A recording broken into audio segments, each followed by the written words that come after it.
യുദ്ധം ചെയ്യാൻ പഠിപ്പിച്ച ഗുരുനാഥൻ, പിച്ചവയ്ക്കാൻ പഠിപ്പിച്ച മുത്തച്ഛൻ, സ്നേഹവാത്സല്യങ്ങൾ കൊണ്ട് മൂടിയ മാതുലന്മാർ, അനുജന്മാർ, ജ്യേഷ്ഠന്മാർ, സഹോദരി, ഭർത്താവ് തുടങ്ങിയവരെല്ലാം എതിർപക്ഷത്ത് വില്ലുകുലച്ചു നിൽക്കുമ്പോൾ ഗാന്ധീവം കയ്യിൽ നിന്ന് വഴുതി ഇതികർത്തവ്യതാമൂഢനായി തേർത്തട്ടിൽ തളർന്നിരുന്ന അർജുനനോടാണ് കൃഷ്ണൻ ഗീതയുപദേശിക്കുന്നത്. മനുഷ്യരാശിയെ എക്കാലത്തും കുഴക്കിയ ഒരു ചോദ്യമുണ്ട്: എന്താണ് ജീവിതം എന്നുള്ളത്? മരണത്തെ മനസ്സിലാക്കുമ്പോൾ മാത്രമേ ജീവിതം സത്യമായി ആരംഭിക്കുന്നുള്ളൂ.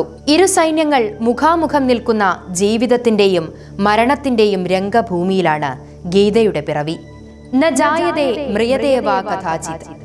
ആത്മാവ് ജനിക്കുന്നുമില്ല, മരിക്കുന്നുമില്ല എന്നതാണ് ഗീതാസാക്ഷ്യം. ഒരു കഷ്ണം വസ്ത്രത്തിനോടാണ് മനുഷ്യ ശരീരത്തെ ഗീതയിൽ കൃഷ്ണൻ ഉപമിക്കുന്നത്. പഴയ വസ്ത്രം മാറ്റി പുതിയ വസ്ത്രം അണിയുന്നത് പോലെയാണ് മനുഷ്യ ശരീരവും ആത്മാവും. മരണം ശരീരത്തിന് മാത്രമാണ് സംഭവിക്കുന്നത്, ആത്മാവിന് മരണമില്ല. സംശയങ്ങളില്ലാതെ ഹൃദയ ദൗർബല്യം വെടിഞ്ഞ് ധർമ്മം പാലിക്കാൻ ഭഗവാൻ ഉപദേശിക്കുന്നു. ഇങ്ങനെ സാക്ഷാത്കാരത്തിലേക്കുള്ള ജ്ഞാനമാർഗങ്ങളാണ് ഓരോ ഉപദേശങ്ങളും.